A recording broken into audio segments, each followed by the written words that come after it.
ಬೆಳೆದಿರೋ ಕಾರಣಕ್ಕಾಗಿ ಡಿಸಿಎಂಗಳು ಸಮುದಾಯವಾರು ಕೊಡಬೇಕು ಅನ್ನೋ ಡಿಮಾಂಡ್ಗಳು ಕೂಡ ಇದೆ. ಕಳೆದ ಬಾರಿ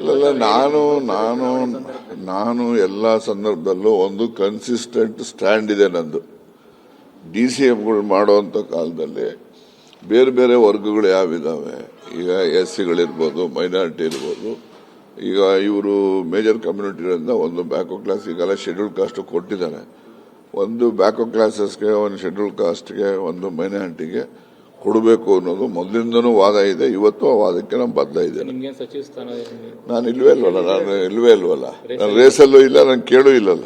ನಿಮ್ಮ ಸ್ನೇಹಿತರು ಸರ್ ನಿನ್ನೆ ಬಹಳ ಬೇಜಾರು ತೋಡ್ಕೊಂಡಿದ್ದಾರೆ. 3 ಸಲ CM ಆಗೋ ಅವಕಾಶ ಇತ್ತು ನನಗೆ ತಪ್ಪಿತು ಅಂತ. ಅದೇ ರೀ, ಒಬ್ಬೊಬ್ರಿಗೆ ಒಂದೊಂದ್ ತರ ಕಾಯಿಲೆಗಳು ಇರ್ತವೆ. ಎಲ್ಲರಿಗೂ ಒಂದೇ ಕಾಯಿಲೆ ಬರ್ತದ? ಒಬ್ಬೊಬ್ರಿಗೆ ಒಂದೊಂದು ಕಾಯಿಲೆಗಳು ಇರ್ತವೆ.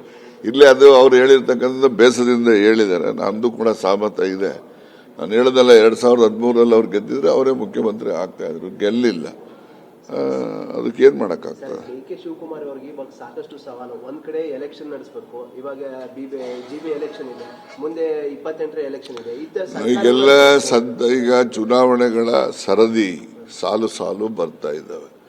ಒಂದೀಗ GB ಸುಪ್ರೀಂ ಕೋರ್ಟ್ ಆದೇಶ ಆಗಿದೆ, ಆಗಸ್ಟ್ ತಿಂಗಳ ಕೊನೆ ಒಳಗಡೆ ಮುಗಿಸ್ಬೇಕು ಅಂತ ಹೇಳವ್ರೆ, ಗೊತ್ತಾಯ್ತಾ? ಅದು ಒಂದಿದೆ. ನೆಕ್ಸ್ಟ್ ಜಿಲ್ಲಾ ಪಂಚಾಯತಿ, ತಾಲೂಕು ಪಂಚಾಯತಿ ಅಲ್ಲಿ 5 ವರ್ಷ ಆಗಿದೆ ಚುನಾವಣೆಗಳು ಮಾಡಿ. ಆ ಚುನಾವಣೆಗಳು ಮಾಡಲಿಲ್ಲ ಅಂತಾನೆ ಸೆಂಟ್ರಲ್ ಗವರ್ಮೆಂಟ್ ಇಂದ ಈ 73rd 74th ಅಮೆಂಡ್ಮೆಂಟ್ ಅನ್ನೋ ವಿಚಾರದಲ್ಲಿ ಏನೆಲ್ಲ ನಡವಳಿಕೆಗಳು ನಡೀಬೇಕಿತ್ತು ಅದು ನಡೆದೇ ಇರೋದ್ರಿಂದ ಸೆಂಟ್ರಲ್ ಗವರ್ಮೆಂಟ್ ಇಂದ ಲೋಕಲ್ ಬಾಡೀಸ್ ಬರ್ತಕ್ಕಂಥ ಅನುದಾನನೂ ಕೂಡ ನಿಲ್ಲಿಸ್ಬಿಟ್ಟಿದ್ದಾರೆ. ಅದು ಒಂದು ರೀತಿಯಲ್ಲಿ ರಾಜ್ಯಕ್ಕೆ ಅನ್ಯಾಯನೂ ಕೂಡ ಆಗಿದೆ.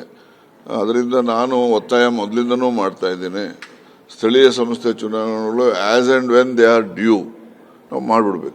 ನಾವು ಅದನ್ನ ಮುಂದಾಗ್ತಕ್ಕಂಥದ್ದು ನಮಗೂ ಒಳ್ಳೇದಲ್ಲ. ಮತ್ತೆ ಪ್ರಜಾಪ್ರಭುತ್ವ ವ್ಯವಸ್ಥೆನಲ್ಲಿ ಯಾವತ್ತೂ ಜನರಿಂದ ಆಳ್ವಿಕೆ ನಡಿಬೇಕೇ ಹೊರತು ಅಧಿಕಾರಿಗಳಿಂದ ಆಳ್ವಿಕೆ ನಡಿಬಾರದು.